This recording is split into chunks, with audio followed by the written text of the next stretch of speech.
He was the king of quantum computing, a man who could turn subatomic particles into digital gold. But his $2.3 billion empire was crumbling because of a single bug that his army of 50 elite PhDs couldn't crack. It was 3 a.m. when he returned to the office in desperation, and what he saw in the main lab made his blood run cold. A 45-year-old cleaning lady, her fingers flying across a beat-up laptop, lines of complex quantum code filling the cracked screen. She wasn't just typing. She was rewriting the algorithm that could either save or bury his tech empire forever. Marcus Chen had always believed that genius was something you could buy. At Quantum Leap Technologies, his corner office on the 40th floor of the sleek Palo Alto Tower, he surrounded himself with the brightest minds money could recruit. 50 PhD engineers, each commanding six-figure salaries, their diplomas from Harvard, MIT, and Stanford, hanging like trophies on sterile white walls. These were the digital gods who could bend quantum reality to their will, or so he had convinced himself, but for the past 3 months, those gods had been reduced to mere mortals, staring helplessly at screens filled with cascading error messages that spelled doom for everything Marcus had built. The problem had a deceptively simple name: Project Prometheus. It was Quantum Leap's crown jewel, a quantum computing system designed to revolutionize cryptography for national defense. The Pentagon had invested $2.3 billion in the project, betting America's digital security on Marcus's promise that quantum computers could create unbreakable codes while simultaneously cracking enemy encryption in real time. The system worked perfectly in theory, its quantum processors manipulating individual atoms to perform calculations that would take classical computers centuries to complete. But theory and reality had diverged catastrophically when the quantum decoherence errors began appearing, random failures that corrupted data and made the entire system unreliable for critical national security applications. Dr. Sarah Martinez, his lead quantum engineer and a former protege of Nobel laureate Frank Wilczek, had been working 18-hour days for weeks, her team burning through computational resources like water through a broken dam. They had tried everything: adjusting temperature controls to maintain quantum coherence, rebuilding the error correction protocols from scratch, even flying in consultants from IBM's quantum division who charged $50,000 per day and delivered nothing but expensive failures. The lab had become a graveyard of discarded theories, whiteboards covered in equations that led nowhere, and the hollow-eyed expressions of brilliant people confronting the limits of their own intelligence. Marcus watched his engineers transform from confident innovators into desperate gamblers, throwing increasingly wild solutions at a problem that seemed to mock their expertise. The Pentagon's ultimatum had arrived that morning via encrypted email, its message brutally clear: fix the decoherence errors within 48 hours or face complete contract termination, asset seizure, and potential criminal charges for failure to deliver on national security commitments. General Patricia Hayes, the Defense Department's quantum computing liaison, had made it personal during their final video conference. "Mr. Chen," she had said, her voice carrying the weight of military authority, "you convinced us to bet America's future on your technology. If you can't deliver, you're not just losing a contract, you're compromising national security. The consequences will be severe."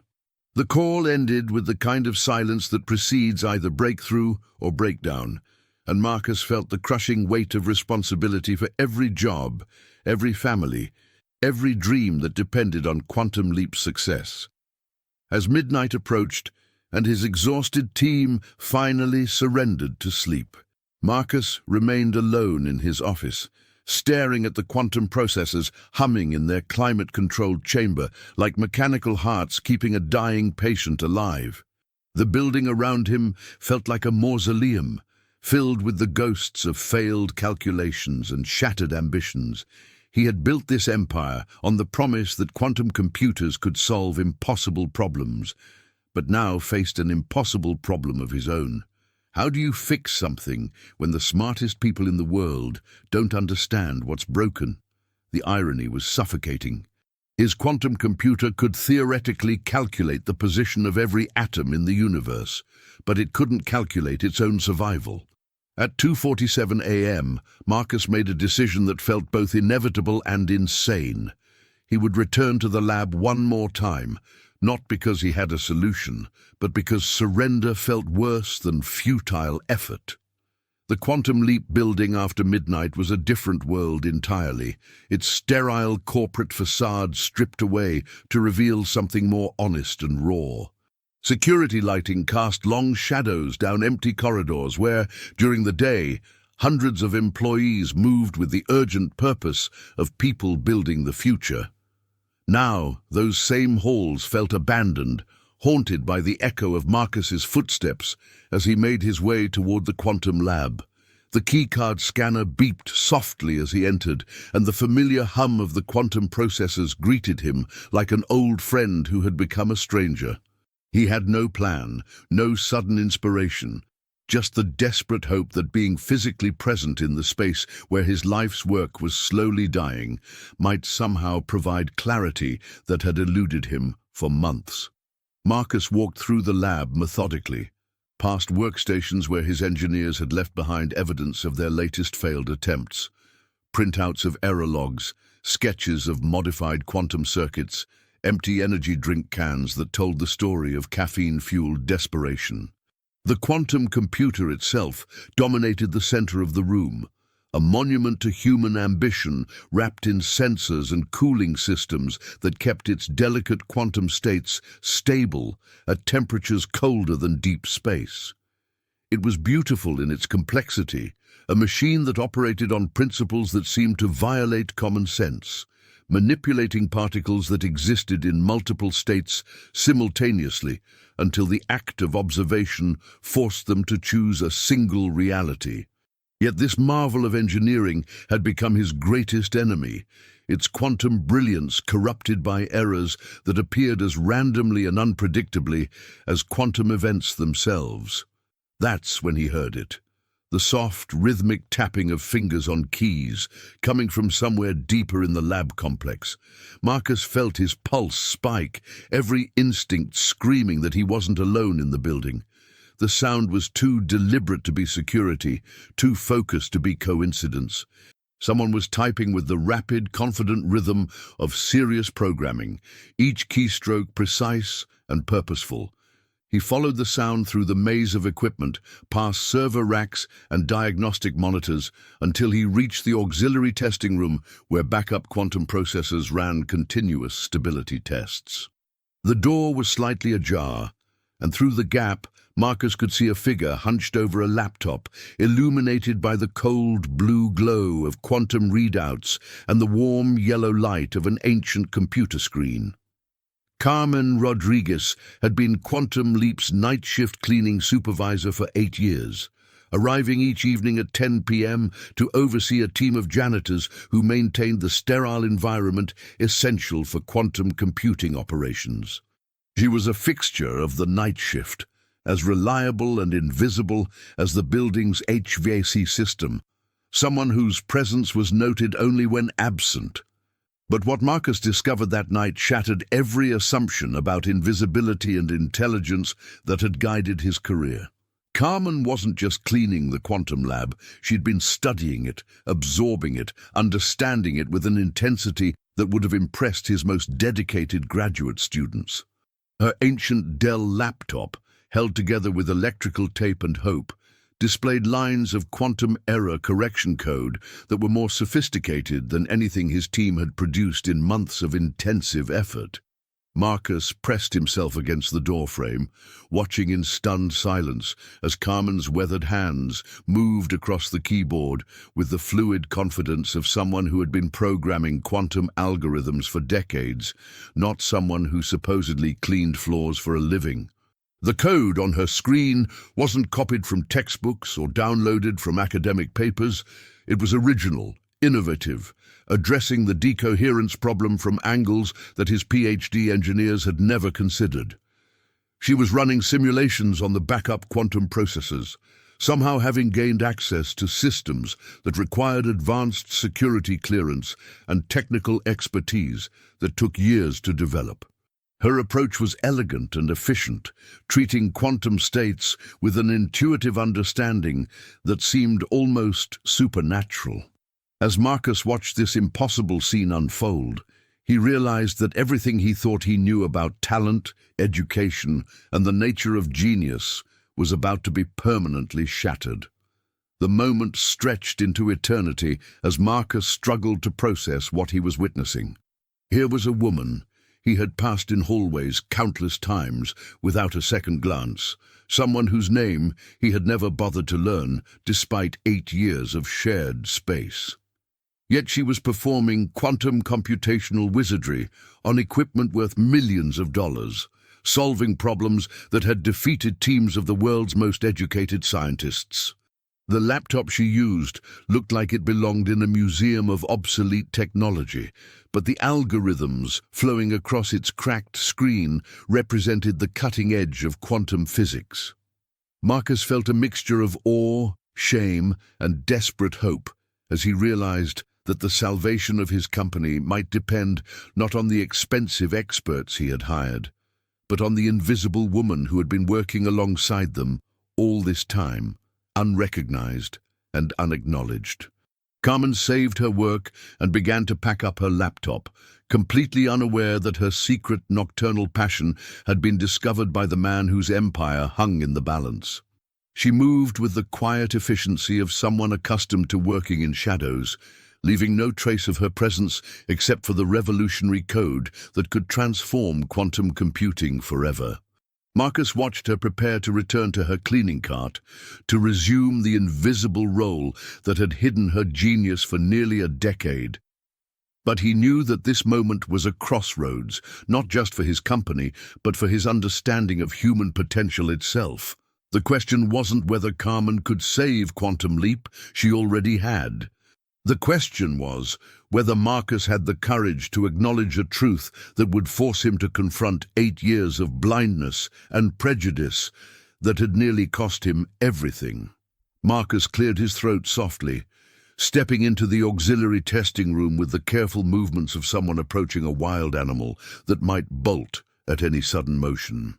Carmen's head snapped up from her laptop, her dark eyes wide with alarm, and something that looked like guilt, as if she had been caught stealing rather than creating. Her first instinct was to slam the laptop shut and apologize, to retreat into the practiced invisibility that had protected her for 8 years from questions she couldn't afford to answer. But something in Marcus's expression stopped her, not anger or accusation, but a mixture of curiosity and desperate hope that suggested he saw her not as an intruder, but as a potential salvation. The moment hung between them like a quantum particle in superposition, existing simultaneously in states of discovery and concealment until one of them chose to collapse it into reality.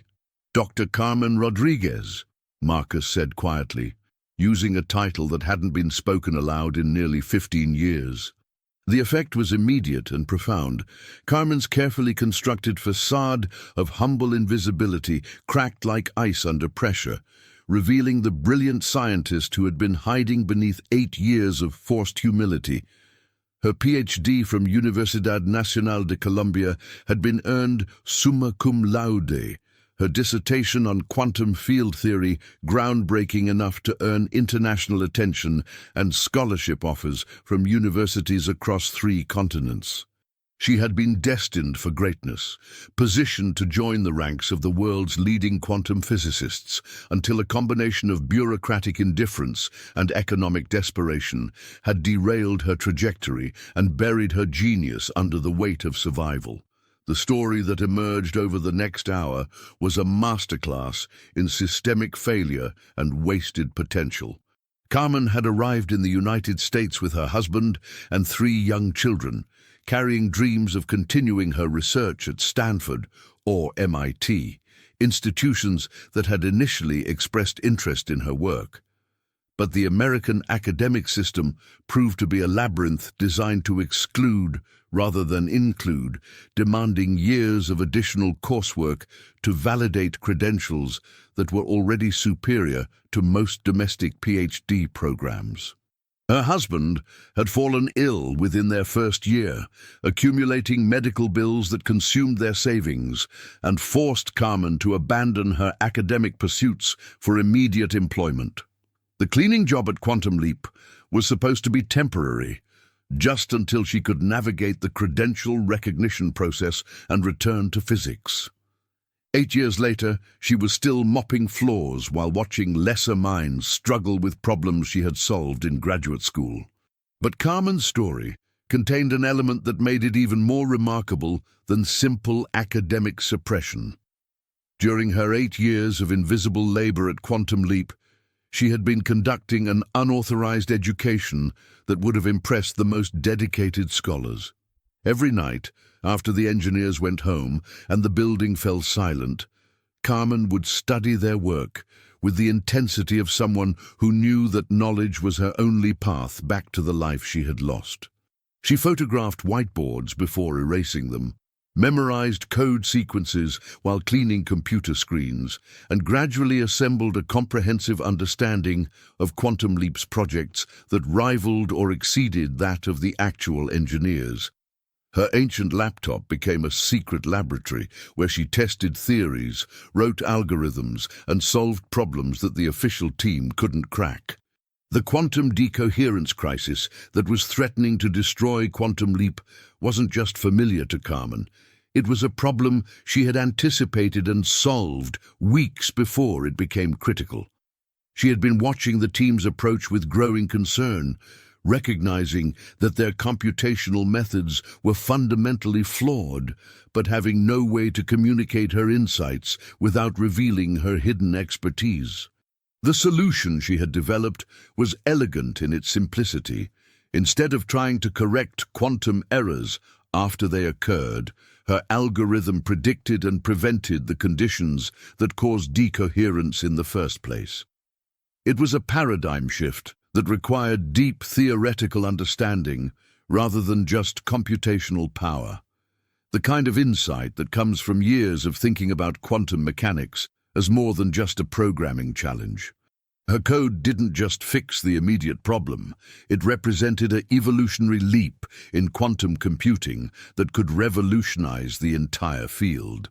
As Carmen finished explaining her background and her solution, Marcus felt the ground shifting beneath his feet.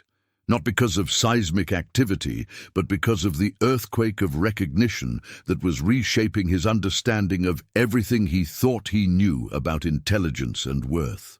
The woman sitting across from him wasn't just a cleaning lady who happened to know some programming. She was one of the most brilliant quantum physicists he had ever encountered, someone whose insights could transform not just his company, but the entire trajectory of quantum computing research. Yet she had been invisible to him for 8 years, hidden in plain sight while he paid consultants millions of dollars to deliver solutions that were inferior to the work she was doing alone, in secret, on a laptop that probably cost less than his morning coffee budget. The revelation was simultaneously inspiring and deeply disturbing, forcing Marcus to confront uncomfortable truths about privilege, recognition, and the countless brilliant minds that society overlooks because they don't fit convenient stereotypes about what genius looks like. Marcus knew that belief and proof were two different quantum states, and he needed Carmen's claims to collapse from possibility into demonstrable reality. "Show me," he said, his voice carrying the weight of a man whose entire future depended on the next few minutes. Carmen hesitated, her fingers hovering over her laptop keyboard like a pianist preparing to perform a concerto that could either establish her reputation or destroy her credibility forever. The auxiliary testing room suddenly felt smaller, more intimate, as if the walls were drawing closer to witness this moment of truth. She opened her laptop and began typing, her movements confident despite the magnitude of what she was about to attempt. "I'll need access to Quantum Processor Unit 3, she said quietly, "the backup system where I've been running my simulations." The next 20 minutes were a masterclass in applied quantum physics that would have impressed the Nobel Committee. Carmen's fingers danced across her keyboard as she interfaced her ancient laptop with Quantum Leap's most advanced quantum computer, a machine worth $47 million that normally required a team of technicians to operate safely. But Carmen navigated its systems with the familiarity of someone who had spent years studying its architecture, understanding its quirks and capabilities better than the engineers who had designed it. She pulled up the corrupted Prometheus algorithm, its error-riddled code displaying like a patient's X-ray, showing multiple fractures. "Watch this," she said, beginning to implement her corrections in real time, each modification accompanied by explanations that revealed the depth of her theoretical understanding. The transformation was immediate and undeniable. As Carmen's code integrated with the existing system, the error rates that had been hovering around 23% began to plummet. 18%, 12%, 7%. The quantum processors, which had been struggling to maintain coherence for more than a few seconds, suddenly stabilized into sustained operation that exceeded every performance benchmark Quantum Leap had ever achieved. Marcus watched the diagnostic readouts with growing amazement, seeing numbers that shouldn't have been possible with their current hardware. Carmen wasn't just fixing the decoherence problem. She was unlocking computational capabilities that his team had never imagined were within reach. "How is this possible?" Marcus whispered, staring at processing speeds that were literally rewriting the laws of what quantum computers could accomplish. Carmen's explanation revealed the elegant simplicity underlying her revolutionary approach. The decoherence errors weren't random failures. They were predictable quantum mechanical events that could be anticipated and prevented with the right theoretical framework. Marcus's team had been treating quantum states like classical bits, applying brute force computational methods to problems that required fundamental physics insights. "Quantum particles don't behave like classical objects," Carmen explained, her accented English carrying the authority of someone who had spent decades thinking about these concepts. "They exist in superposition until measured, which means you can influence their behavior by changing how you observe them. Your algorithm was forcing premature wave function collapse, creating the very errors you were trying to correct.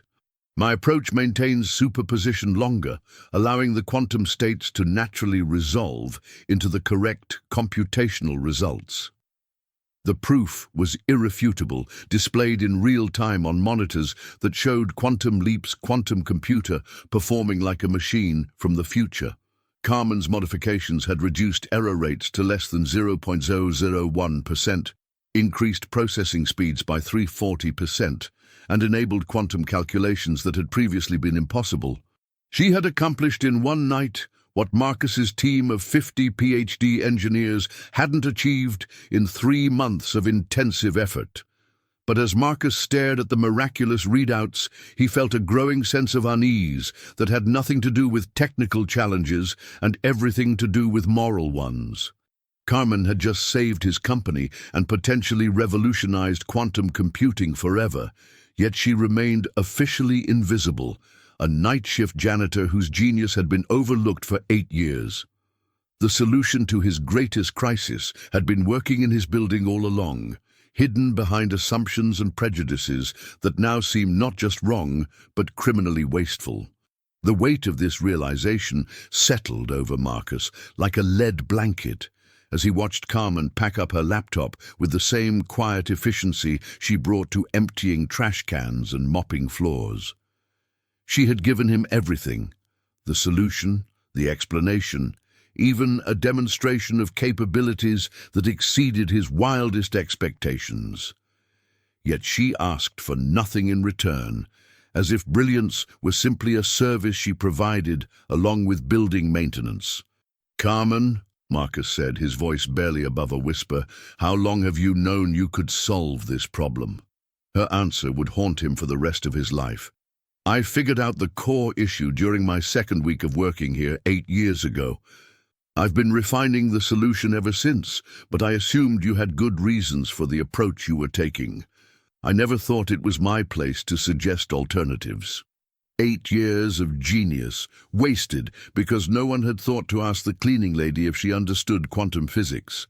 The confession hit Marcus like a physical blow, stealing his breath and forcing him to confront the ugly truth about his own unconscious biases. 8 years. Carmen had known the solution for 8 years. While his company burned through hundreds of millions of dollars, hired and fired teams of consultants, and nearly collapsed under the weight of a problem she could have solved on her first day. The mathematical elegance of her approach was stunning, but the human tragedy of its suppression was devastating. Marcus realized he was face to face with his own moral failure, a failure so profound it made his technical crisis seem trivial by comparison. He had built a company culture that valued credentials over capability, pedigree over performance, and in doing so had created a system designed to overlook exactly the kind of unconventional genius that could have saved him years of struggle. The next few hours passed in a blur of revelation and reckoning as Carmen shared more details about her hidden academic life. She showed Marcus notebooks filled with theoretical work she had been developing during her breaks, solutions to quantum computing problems that wouldn't appear in academic literature for years. Her insights into quantum error correction were decades ahead of current research, drawing connections between disparate fields of physics that his university-trained engineers had never considered. She had been teaching herself new programming languages during lunch breaks, studying the latest quantum computing research papers in the supply closet, and developing algorithms that could revolutionize everything from cryptography to drug discovery. All of this extraordinary intellectual labor had been invisible, dismissed, and ignored because it was happening in the wrong person at the wrong time in the wrong place. But Carmen's story revealed something even more disturbing about the systematic waste of human potential that pervaded not just Quantum Leap, but the entire tech industry. She wasn't alone in her hidden expertise. During her 8 years of night shift work, she had encountered dozens of other invisible employees whose backgrounds and capabilities had been systematically overlooked by the corporate hierarchy. The parking garage attendant, Jorge, had a master's degree in electrical engineering from UNAM and spent his breaks designing more efficient LED lighting systems for the building. Maria, who worked in the cafeteria, had been a software engineer in the Philippines and was secretly optimizing the building's food ordering algorithms to reduce waste and improve nutrition. David, the security guard, held a PhD in mathematics from University of Chicago and had been developing statistical models to predict and prevent security breaches based on behavioral patterns he observed during his shifts.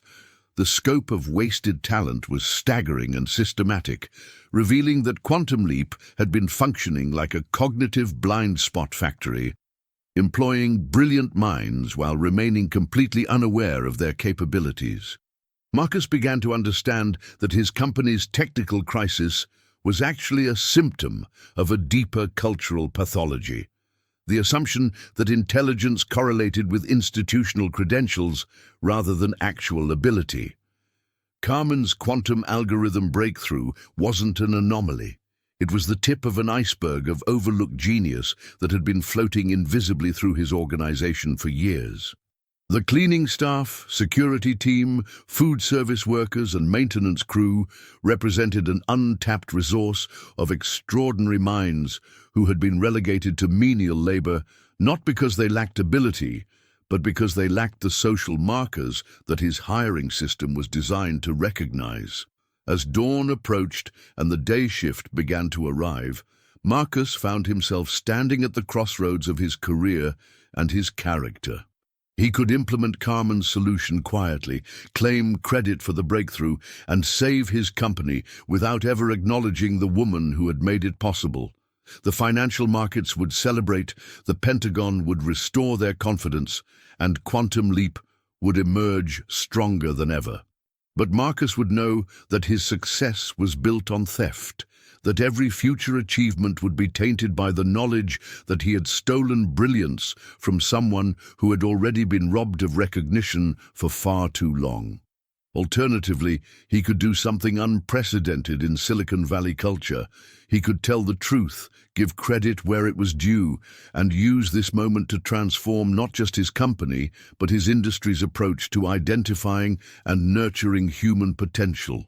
The decision Marcus made in those quiet moments before sunrise would determine not just his company's survival, but the trajectory of countless careers and the very definition of what Quantum Leap stood for as an organization. Carmen had given him more than a solution to his technical crisis. She had given him an opportunity for moral leadership that could inspire systemic change across the tech industry. But taking that opportunity would require courage, humility, and a willingness to admit that his assumptions about merit and intelligence had been catastrophically wrong. As Marcus watched Carmen prepare to disappear back into invisibility, pushing her cleaning cart down the hallway toward other forgotten corners of his building, he realized that the next few hours would reveal what kind of man he really was. Someone who perpetuated systems of exclusion, or someone brave enough to shatter them. Marcus caught up with Carmen as she was loading her cleaning supplies into the service elevator, her shift nearly over as the first rays of sunlight began filtering through the building's floor-to-ceiling windows. "Carmen, wait!" he called out, his voice carrying an urgency that made her turn with the wary alertness of someone accustomed to authority figures bearing bad news. She had spent 8 years perfecting the art of invisibility, moving through Quantum Leap like a ghost who cleaned up after the living, and being directly addressed by the CEO felt like a violation of the natural order. Marcus saw the fear in her eyes. The immediate assumption that she was in trouble for being in areas where cleaning staff weren't supposed to linger, and he realized how thoroughly the system had trained her to expect punishment rather than recognition for her curiosity and intelligence. "I want to make you an offer," Marcus said, his words carefully chosen to convey respect rather than condescension. "But first, I need to understand something. Why didn't you ever tell anyone about your background, about what you could do?" Carmen's laugh was bitter, tinged with 8 years of accumulated disappointment and resigned acceptance. "Mr. Chen, how many times do you think I tried in the beginning? I approached 3 different supervisors during my first year, explained my education, offered to help with technical problems I could see were causing delays. Each time, I was told to focus on my assigned duties and leave the thinking to the educated professionals." She gestured toward her cleaning cart, loaded with industrial disinfectants and vacuum attachments. "After a while, you learn that trying to be seen only makes you more invisible, so I stopped trying and started just doing." Carmen's story revealed the insidious nature of institutional blindness, how organizations could systematically waste their most valuable resources while remaining completely unaware of the loss. She had watched Quantum Leap hire consultant after consultant, each commanding fees that exceeded her annual salary, to solve problems she could have addressed with a few lines of elegant code. She had seen millions of dollars wasted on failed approaches while the correct solutions existed in her notebooks, written during lunch breaks and stored in a locker next to industrial cleaning supplies. The cruel irony wasn't lost on her. She had been cleaning up the messes created by people who were less capable than she was, both literally and figuratively. Yet the system's assumptions about worth and intelligence were so deeply embedded that even her obvious expertise had been rendered invisible by the uniform she wore and the accent that marked her as an outsider. Marcus felt the crushing weight of complicity as Carmen described 8 years of watching his company struggle with problems she could solve, of seeing brilliant minds waste resources on approaches she knew were fundamentally flawed. "Why didn't you just quit?" he asked, though he suspected he already knew the answer. Carmen's response was delivered with the quiet dignity of someone who had learned to find meaning in circumstances that others would consider beneath them. Because my children needed to eat, and because I believed that somehow, someday, this work would matter. I kept learning, kept solving problems in my head, kept hoping that eventually someone would see what I could do, rather than just what I appeared to be. Her persistence wasn't just admirable, it was heroic, representing a kind of intellectual courage that continued to burn bright even when surrounded by indifference and neglect. The offer Marcus made in that service elevator would become legendary within Quantum Leap, though the details would remain private between two people who understood the weight of the moment. He didn't just offer Carmen a job, he offered her justice, recognition, and the platform to demonstrate capabilities that had been suppressed for nearly a decade. "I want you to present your solution to the board this morning," Marcus said, his voice steady despite the magnitude of what he was proposing. "I want them to understand that the person who saved this company isn't one of our overpaid consultants, but someone we've been systematically undervaluing for 8 years. Carmen's initial response was shock, then fear, then a growing sense of possibility that felt both terrifying and exhilarating. She was being offered the chance to step out of the shadows and into the light, to reclaim her identity as a scientist and her rightful place among the innovators who were shaping the future. But Marcus's offer came with an implicit challenge that went far beyond personal redemption. If Carmen accepted, she would become the face of a revolutionary approach to talent recognition that could transform not just Quantum Leap, but the entire tech industry's understanding of where genius might be found. Her success would force uncomfortable questions about how many other brilliant minds were being wasted in plain sight. How many potential breakthroughs were being suppressed by systems designed to reward conformity over capability. The decision she made in that elevator between the safety of continued invisibility and the terrifying exposure of authentic recognition would determine whether her story became an isolated miracle or the beginning of a movement that could unlock human potential on a massive scale. As the elevator reached the ground floor and the doors prepared to open, Carmen Rodriguez stood at the threshold of not just her own transformation, but a fundamental shift in how society might learn to see and value the hidden genius that surrounds us all. The Quantum Leap boardroom at 9 a.m.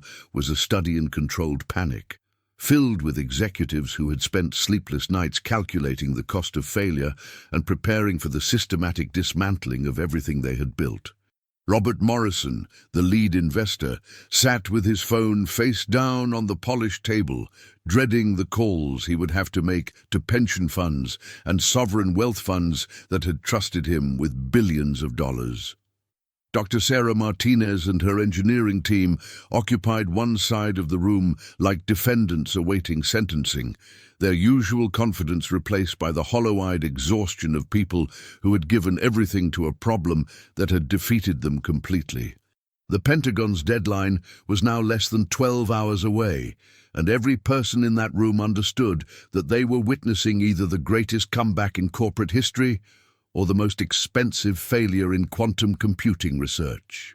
Marcus entered the boardroom with Carmen at his side, her transformation from night shift janitor to potential company savior so complete that several board members initially failed to recognize her. She had traded her cleaning uniform for a simple but elegant black dress, her graying hair pulled back in a professional style that revealed the intelligent, determined face that had been hidden for 8 years behind the practiced invisibility of service work. Dr. Martinez did a double take, her engineering mind struggling to process the cognitive dissonance of seeing their cleaning lady in the context of a high-stakes technical presentation. "Ladies and gentlemen," Marcus announced, his voice carrying the authority of someone who had made peace with a decision that would either vindicate or destroy his leadership, I want you to meet Dr. Carmen Rodriguez, the quantum physicist who solved our decoherence crisis. The silence that followed was profound and uncomfortable, filled with the sound of assumptions crashing like digital dominoes across the collective consciousness of some of the smartest business minds in Silicon Valley. Robert Morrison's face cycled through confusion, disbelief, and what might have been the early stages of a heart attack. "Marcus," he said carefully, his voice carrying the tone of someone addressing a person experiencing a psychotic break, "I think the stress of the situation might be affecting your judgment. This is our cleaning lady. I've seen her emptying my trash can for years." Bale. But Marcus was already activating the room's holographic display system, and Carmen's quantum error correction algorithm materialized in the air above the conference table like a three-dimensional poem written in mathematics and code. The equations rotated slowly, their elegant complexity silencing every skeptical voice in the room. Carmen stepped forward to present her work, and the transformation was complete and undeniable.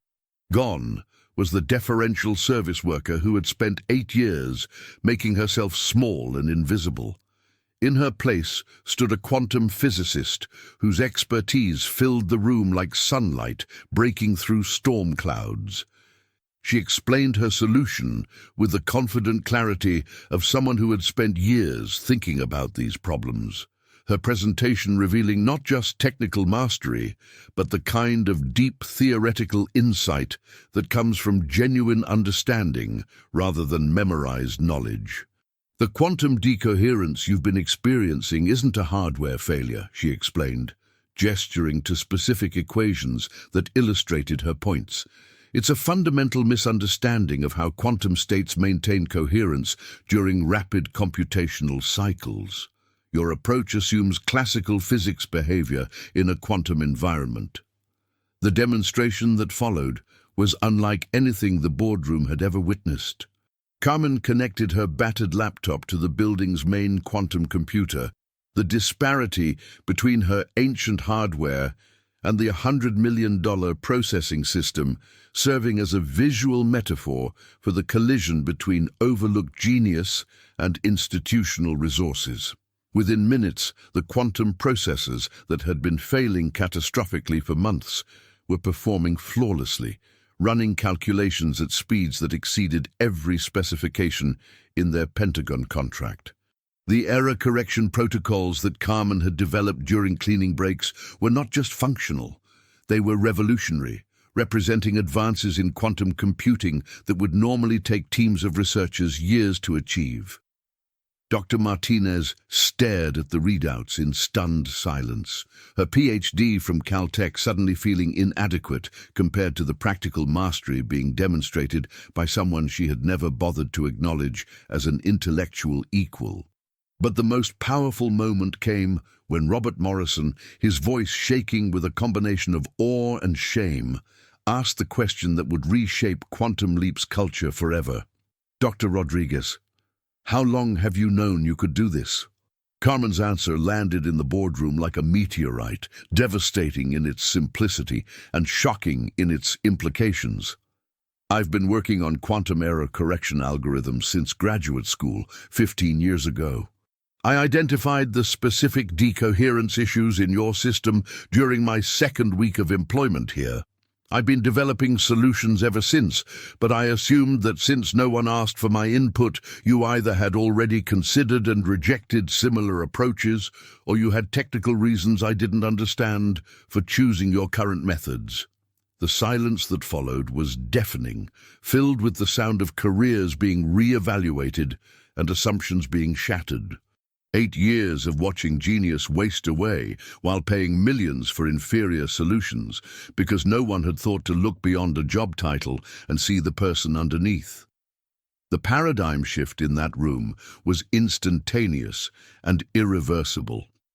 Every board member, every engineer, every executive suddenly understood that they had been operating under a delusion of meritocracy while systematically ignoring merit that didn't conform to their expectations.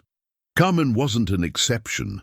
She was a revelation of how many brilliant minds might be hidden in plain sight throughout their organization and industry. The financial implications were staggering. If one overlooked employee could generate billions in value, how much potential were they wasting by failing to recognize the capabilities of their entire workforce? Dr. Martinez, her face flushed with embarrassment and revelation, stood up and extended her hand to Carmen. "Dr. Rodriguez," she said, her voice thick with emotion, "I formally apologize for our blindness, and I would be honored to work under your supervision." It was a moment of institutional humility that would become the foundation for a completely new approach to recognizing and nurturing human potential. Marcus watched the transformation rippling through his executive team and realized that Carmen had given him far more than a technical solution. She had provided a blueprint for organizational revolution.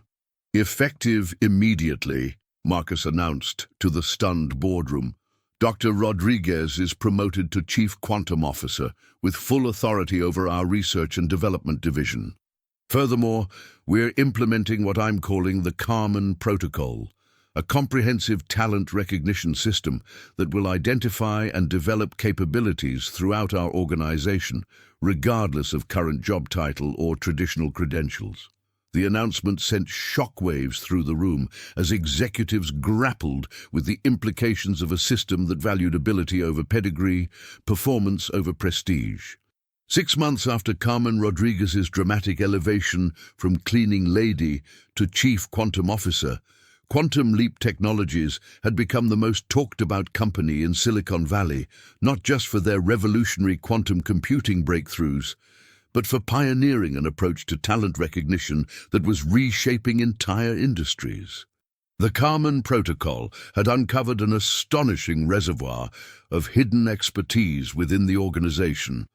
Jorge from the parking garage was now leading a team developing more efficient power management systems, having revealed his electrical engineering background from UNAM. Maria from the cafeteria had been promoted to head of logistics optimization after demonstrating algorithms that reduced food waste by 73% while improving nutritional outcomes. David, the former security guard with a PhD in mathematics, was now developing predictive models for cybersecurity that were being licensed to companies worldwide. The financial results were spectacular and undeniable.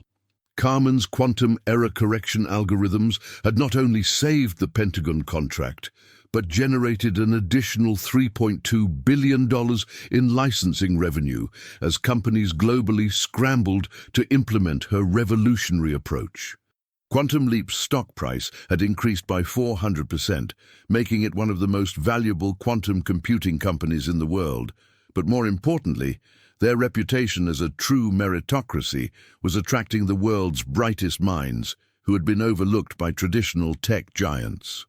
The company received over 50,000 applications from people who had been working in positions that underutilized their capabilities, from Uber drivers with advanced degrees to restaurant workers who programmed in their spare time. Carmen's story had become a beacon for hidden genius everywhere, proving that brilliance exists independent of circumstance or credential. Carmen herself had blossomed into one of the most respected voices in quantum physics, her research papers becoming mandatory reading at universities worldwide. Her approach to quantum error correction wasn't just practically successful, it was theoretically revolutionary, opening new avenues of research that would keep physicists busy for decades. She spoke at conferences with the confidence of someone who had earned their authority through results rather than politics, her insights carrying weight because they solved real problems rather than just impressing academic peers.